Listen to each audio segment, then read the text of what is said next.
Hello friends, welcome to Bismi சமையல். இன்னைக்கு வீடியோவில் ரொம்பவே யூஸ்ஃபுல்லான ரொம்ப ப்ராக்டிக்கலான கிச்சன் டிப்ஸ் மற்றும் வீட்டு குறிப்புகள் தான் பார்க்க போகிறோம். இதில் நான் சொல்லியிருக்க ஒவ்வொரு டிப்ஸுமே உங்களுக்கு 100% ஒர்க் அவுட் ஆகும். உங்களோட டெய்லி வேலைகளை சீக்கிரமாக முடிக்கிறதுக்கு ஹெல்ப்ஃபுல்லாகவும் இருக்கும். என்னென்ன டிப்ஸ்ன்னு பார்க்குறதுக்கு முன்னாடி நம்ம சேனலை நீங்கள் புதுசாக பார்க்குறீங்கன்னா மறக்காமல் சப்ஸ்கிரைப் பண்ணிக்கோங்க.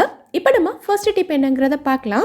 நம்ம இட்லி தோசை எல்லாம் செய்யும்போது வீட்டிலேயே மாவு அரைச்சி தான் செய்வோம் இல்லையா? ஸோ நிறைய பேரோட பிரச்சனை என்னென்னா, உளுந்து அரைக்கும் போது உளுந்து பொங்கி நிறைய வரமாட்டேங்குது, அதாவது உபரி வரமாட்டேங்குதுன்னு சொல்கிறீங்க. நம்ம மாவு அரைக்கும் போது உளுந்து நல்லா பொங்கி மேலெலும்பி வந்தால் தான் இட்லி சுடும்போது சாஃப்டாக வரும். ஸோ உங்களுக்கு நீங்கள் கிரைண்டரில் அரைச்சாலும் சரி இல்லை மிக்சியில் அரைச்சாலும் சரி, உளுந்து மாவு நல்லா பொங்கி வரணும், நல்லா உபரி வரணும் அப்படின்னா இப்போ நான் சொல்கிற மாதிரி செய்யுங்க. அரிசி உளுந்தெல்லாம் நல்லா கழுவிட்டு ஊற வைப்போம் இல்லையா? குறைஞ்சது 4லேருந்து 6 மணி நேரம் வரைக்கும் ஊற வைப்போம். இப்போ நீங்கள் 4 மணி நேரம் ஊற வைக்கிறீங்க அப்படின்னா 3 மணி நேரம் வெளியில் வச்சுட்டு கடைசி 1 மணி நேரம் இருக்குல்ல, அப்போ மட்டும் உளுந்தை எடுத்து அப்படியே ஃப்ரிட்ஜில் வச்சுருங்க. எப்போவுமே நம்ம மாவு அரைக்கும் போது கிரைண்டரோ மிக்சியோ சூடாயிருச்சு அப்படின்னா உளுந்து உங்களுக்கு நல்லா பொங்கி ஃப்ளஃபியாக வராது. இதுவே நீங்கள் ஃப்ரிட்ஜில் வச்சுட்டு எடுத்து அரைக்கும் போது உளுந்து நல்லா கூலிங்காக இருக்கும். ஸோ கிரைண்டரில் போடும்போது கிரைண்டரும் உங்களுக்கு சூடாகாமல் இருக்கும், உளுந்துமே நல்லா பொங்கி வரும். உளுந்து நல்லா பொங்கி ஃப்ளஃபியாக வந்தாலே இட்லி உங்களுக்கு கண்டிப்பாக சாஃப்டாக தான் வரும். அதே மாதிரி நம்ம உளுந்தை ஊற வச்சிருந்த தண்ணியையே மாவு அரைக்கிறதுக்கும் யூஸ் பண்ணிக்கலாம். இந்த தண்ணியை வேஸ்ட் பண்ணிடாதீங்க. கொஞ்சம் கொஞ்சமாக மாவை எடுத்து விட்டு இந்த தண்ணியை கொஞ்சம் கொஞ்சமாக தெளித்து நீங்கள் அரைச்சிக்கிட்டீங்க அப்படின்னா மாவு உங்களுக்கு நல்லா ஃப்ளஃபியாக நல்லா உபரியாக வரும். ஸோ ட்ரை பண்ணி பார்த்துட்டு எனக்கு கமெண்ட்டில் சொல்லுங்கள். இந்த டிப் உங்களுக்கு பிடிச்சிருந்தா நம்ம வீடியோக்கு ஒரு லைக் கொடுங்க. இப்போ நம்ம அடுத்த டிப் என்னங்கிறத பார்க்கலாம். இங்கே பார்த்தீங்கன்னா நான் சப்பாத்தி மாவு எடுத்திருக்கேன். நேற்று சப்பாத்தி போட்டுட்டு மீதி இருக்கிறத நான் ஃப்ரிட்ஜில் வச்சுருந்தேன். ஸோ ஃப்ரிட்ஜில் இருந்து எடுத்த மாவை நம்ம உடனேவே சப்பாத்தி போட முடியாது இல்லையா? மாவு கொஞ்சம் ஹார்டாக இருக்கும். அது மட்டும் இல்லாமல் இதை தேய்க்கிறதுக்குமே நமக்கு கை வலிக்கும். ஸோ ஒரு 10-15 நிமிஷம் அது வெளியில் இருந்தால் தான் மாவு நல்லா சாஃப்ட் ஆகும் இல்லையா? ஸோ உங்களுக்கு வெயிட் பண்ணுறதுக்கெல்லாம் டைம் இல்லை, ஃப்ரிட்ஜில் இருந்து எடுத்து உடனேவே சப்பாத்தி போட்டாகணும் அப்படின்னா என்ன பண்ணணுங்கிறத இப்போ பார்க்கலாம். இந்த மாவை ஒரு பிளேட்டில் வச்சுட்டு இதை எடுத்து அப்படியே நம்ம அவனில் தான் வைக்க போகிறோம். மைக்ரோவேவ் அவனில் ரொம்ப நேரத்துக்கெல்லாம் இல்லை, ஜஸ்ட் ஒரு 10 செகண்ட் மட்டுமே நீங்கள் வச்சு எடுத்தால் போதும். சப்பாத்தி மாவு உங்களுக்கு நல்ல சாஃப்டாக வந்துடும். அவனில் வைக்கிறதுனால மாவு குக் ஆயிருமோ, சப்பாத்தி சரியாக வராதோன்னு நீங்கள் யோசிக்கவே வேணாம்.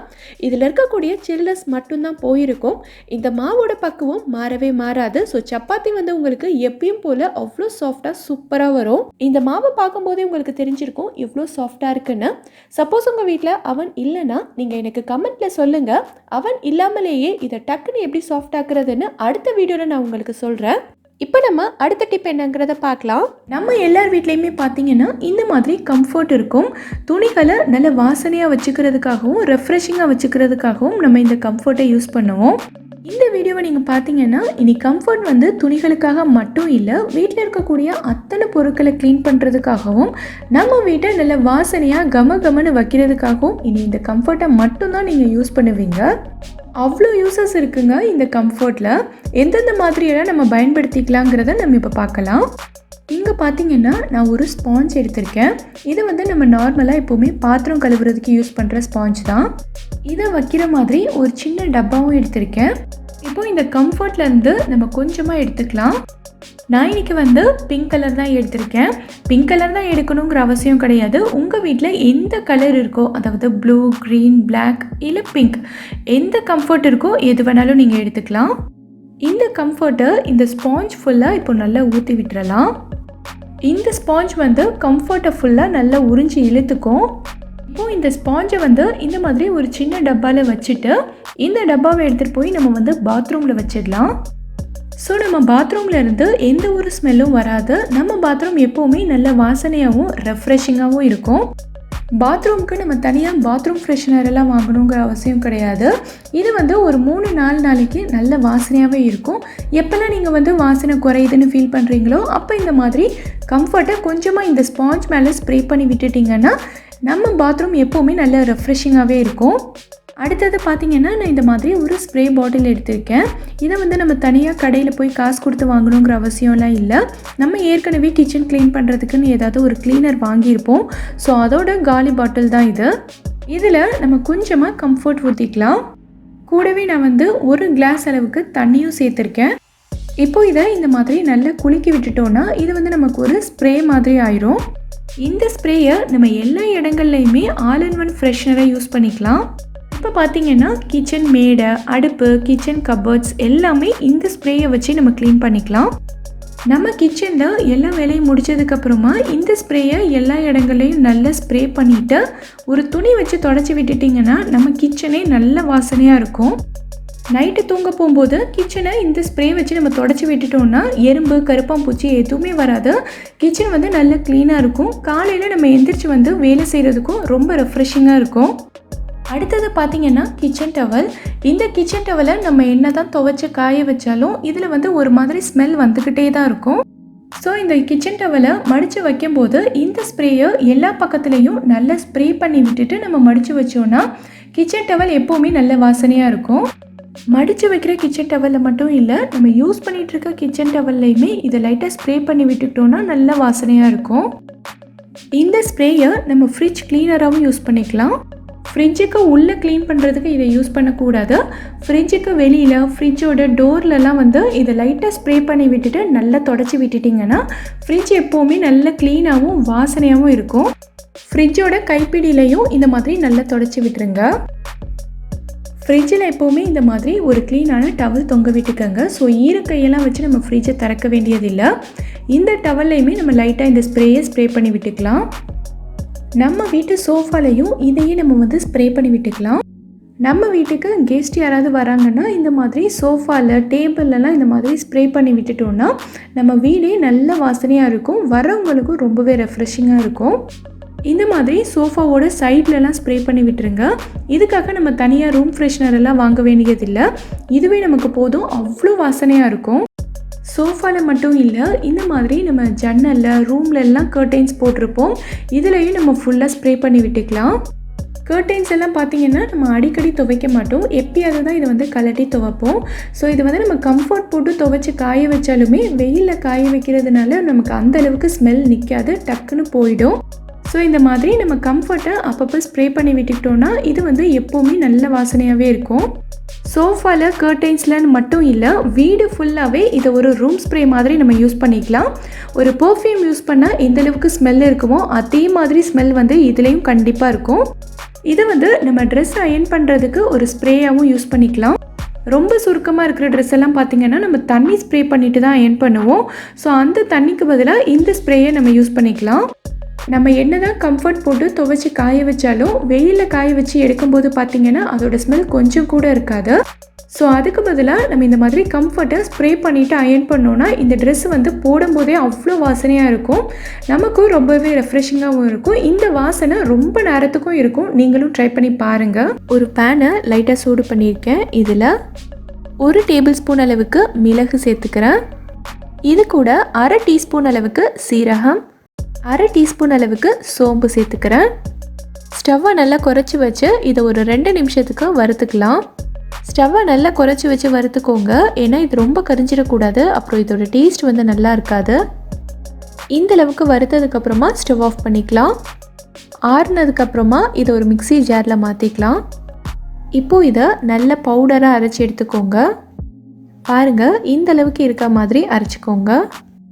இப்போது ஒரு பாத்திரம் வச்சுருக்கேன். பாத்திரம் நல்லா சூடானதும் அதில் 3 டேபிள் ஸ்பூன் அளவுக்கு எண்ணெய் சேர்த்துக்கிறேன். எண்ணெய் நல்லா சூடானதும் அதில் 1/2 டீஸ்பூன் அளவுக்கு மிளகு, 1/2 டீஸ்பூன் அளவுக்கு சோம்பு சேர்த்து பொரிய விட்டுறலாம். இப்போது 2 வெங்காயம் இந்த மாதிரி குட்டி குட்டியாக கட் பண்ணி வச்சுருக்கேன், இதை உள்ளே சேர்த்துக்கிறேன். இப்போது இந்த வெங்காயத்தை நல்லா வதக்கிக்கலாம். வெங்காயம் ரொம்ப கோல்டன் ப்ரௌனாக வதங்கணுன்னெல்லாம் கிடையாது, இது வந்து ஓரளவுக்கு டிரான்ஸ்பரண்ட்டாக வதங்கினா போதும். அது வரைக்கும் இதை வதக்கிக்கலாம். வெங்காயம் வதங்கிட்டு இருக்கும்போதே இது கூட காரத்துக்காக 2 பச்சை மிளகாய் சேர்த்துக்கிறேன். இதையும் வெங்காயத்தோடு சேர்த்து நல்லா வதக்கிக்கலாம். நம்ம சேர்த்த வெங்காயம், பச்சை மிளகாய் எல்லாமே இந்த அளவுக்கு வதங்கினதுக்கப்புறமா இது கூட 2 டீஸ்பூன் அளவுக்கு இஞ்சி பூண்டு விழுது சேர்த்துக்கிறேன். இஞ்சி பூண்டு பேஸ்ட்டில் இருக்க பச்சை வாசனைலாம் போயிட்டு எண்ணெய் பிரிஞ்சு வரணும், அது வரைக்கும் இதை வதக்கிக்கலாம். இஞ்சி பூண்டு விழுது சேர்த்ததுக்கப்புறமா ஸ்டவ்வை நல்ல லோ ஃப்ளேமில் வச்சு வதக்கிக்கோங்க, இல்லைனா பாத்திரத்தில் ஒட்டிக்கும். இஞ்சி பூண்டு வந்து நல்லா வதங்கிடுச்சு பாருங்கள். இந்த அளவுக்கு எண்ணெய்லாம் பிரிஞ்சு வந்திருக்கு. இப்போ இது கூட 2 பெரிய தக்காளி எடுத்து இந்த மாதிரி கட் பண்ணி வச்சுருக்கேன். இதை உள்ளே சேர்த்துக்கிறேன். இப்போது இந்த தக்காளியையும் நல்லா வதக்கிக்கலாம். தக்காளியை இந்த மாதிரி மூடி வச்சு குக் பண்ணிங்கன்னா சீக்கிரமாக வெந்துடும். பாருங்கள், இந்த அளவுக்கு வெந்துருச்சு. இப்போ நம்ம இது கூட மசாலா பொருட்கள்லாம் சேர்த்துடலாம். 1/2 டீஸ்பூன் அளவுக்கு மஞ்சள் தூள், 2 டேபிள் ஸ்பூன் அளவுக்கு குழம்பு மிளகாய் தூள், 1/2 டீஸ்பூன் அளவுக்கு கரம் மசாலா சேர்த்துருக்கேன். இப்போது இந்த மசாலா தூள் எல்லாத்தையுமே எண்ணெயில் இந்த மாதிரி நல்லா வதக்கிக்கலாம். இந்த அளவுக்கு வதக்கினதுக்கப்புறமா நம்ம இதில் சிக்கன் சேர்த்துக்கலாம். 400 கிராம் அளவுக்கு சிக்கனை இந்த மாதிரி க்ளீன் பண்ணி எடுத்து வச்சுருக்கேன். இதை உள்ளே சேர்த்துக்கிறேன். சிக்கனை இந்த மசாலாவோட சேர்த்து நல்லா கலந்து விட்டுருங்க. இப்போது நம்ம ஸ்டார்டிங்கில் அரைச்சி வச்சுருந்த மசாலா பவுடரை இது கூட சேர்த்துக்கலாம். இதையும் சிக்கனோட சேர்த்து நல்லா கலந்து விட்டுருங்க. இப்போது இந்த சிக்கனை மூடி போட்டு 2 நிமிஷத்துக்கு நல்லா வேக விட்டுறலாம். 2 நிமிஷத்துக்கு அப்புறமா நம்ம ஓப்பன் பண்ணி பார்க்கலாம். சிக்கன்லேருந்து தண்ணியெல்லாம் நல்லா வெளியில் வந்திருக்கு. இந்த தண்ணியிலே இது வந்து ஓரளவுக்கு குக் ஆகிடும். உங்களுக்கு தண்ணி தேவைப்பட்டுச்சுன்னா நீங்கள் 1/2 கப் தண்ணி மட்டும் சேர்த்துக்கோங்க. இதை ஒரு மூடி போட்டு மறுபடியும் 5 நிமிஷத்துக்கு வேக விட்டுக்கலாம். இடையில அப்பப்போ ஓப்பன் பண்ணி கிளறி விட்டுக்கோங்க. இப்போ பாருங்கள், சிக்கன் இந்த அளவுக்கு குக் ஆகிருக்கு. இந்த ஸ்டேஜில் நம்ம வந்து பொங்கலுக்கு தேவையான அளவுக்கு தண்ணி சேர்த்துக்கலாம். நான் இன்னைக்கு 1 கப் அளவுக்கு பச்சரிசி எடுத்திருக்கேன். ஸோ அதே கப்பில் 4 கப் அளவுக்கு தண்ணி சேர்த்துக்கிறேன். தண்ணி சேர்த்துட்டு நல்லா கலந்து விட்டுக்கோங்க. இப்போது இந்த பொங்கலுக்கு தேவையான அளவுக்கு உப்பு சேர்த்துக்கலாம். இதையும் நல்லா கலந்து விட்டுறலாம். இப்போது இந்த தண்ணி வந்து நல்லா கொதிக்கணும். தண்ணி நல்லா கொதித்ததுக்கப்புறமா நம்ம அரிசி சேர்த்துக்கலாம். இப்போ பாருங்கள், தண்ணி இந்த அளவுக்கு நல்லா கொதிச்சிருச்சு. இப்போ நம்ம வந்து அரிசி சேர்த்துக்கலாம். நான் இன்னைக்கு 1 கப் அளவுக்கு பச்சரிசியை நல்லா கழுவி எடுத்து வச்சுருக்கேன். அதை உள்ளே சேர்த்துக்கிறேன். அரிசி சேர்த்துட்டு ஒரு தடவை இந்த மாதிரி எல்லாத்தையும் நல்லா கலந்து விட்டுக்கலாம். அரிசி சேர்த்துட்டு தண்ணி இந்த மாதிரி நல்லா கொதிச்சிருச்சு. இப்போ ஸ்டவ்வை மீடியம் ஃப்ளேமில் வச்சுக்கோங்க. இந்த பாத்திரத்தை ஒரு மூடி போட்டு 20 நிமிஷத்துக்கு நல்லா வேக விட்டுருங்க. இடையில அப்பப்போ ஓப்பன் பண்ணி இந்த மாதிரி நல்லா கலந்து விட்டுக்கோங்க. இப்போது 20 நிமிஷத்துக்கு அப்புறமா நம்ம ஓப்பன் பண்ணி பார்க்கலாம். இந்த ஸ்டேஜில் கரெக்டாக பொங்கல் கன்சிஸ்டன்சியில் இருக்க பாருங்கள். இப்போ நம்ம ஸ்டவ் ஆஃப் பண்ணிக்கலாம். அவ்வளோதான், நம்மளோட சிக்கன் பொங்கல் இப்போ ரொம்ப சூப்பராக ரெடி ஆயிடுச்சு.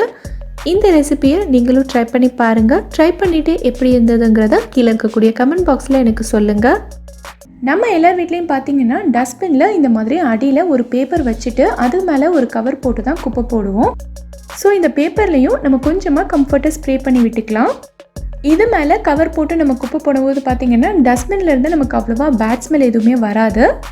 ஒவ்வொரு தடவையும் பேப்பர் மாற்றும் போது இதே மாதிரி கொஞ்சமாக கம்ஃபர்ட்டை ஸ்ப்ரே பண்ணி விட்டுட்டு அது மேலே கவர் போட்டு நம்ம யூஸ் பண்ணிக்கலாம். பேட் ஸ்மெல் எதுவுமே வராது. இந்த வீடியோவில் நான் கம்ஃபர்ட் வச்சு சொல்லியிருக்க டிப்ஸ் எல்லாமே உங்களோட டெய்லி லைஃப்பில் ரொம்பவே யூஸ்ஃபுல்லாக இருக்கும் நம்புகிறேன். யூஸ்ஃபுல்லாக இருந்துச்சா அப்படிங்கிறத கீழே இருக்கக்கூடிய கமெண்ட் செக்ஷனில் எனக்கு சொல்லுங்கள். இந்த வீடியோ பிடிச்சிருந்தா லைக் பண்ணுங்கள். உங்கள் ஃப்ரெண்ட்ஸ், உங்கள் ஃபேமிலி மெம்பர்ஸ் கூட இந்த வீடியோவை ஷேர் பண்ணுங்கள். மறக்காமல் நம்ம பிஸ்மி சமையலுக்கு சப்ஸ்கிரைப் பண்ணிவிட்டு பக்கத்தில் இருக்கக்கூடிய பெல் ஐக்கானையும் கிளிக் பண்ணி அதில் ஆல் ஆப்ஷனையும் செலக்ட் பண்ணுங்கள். தேங்க்யூ.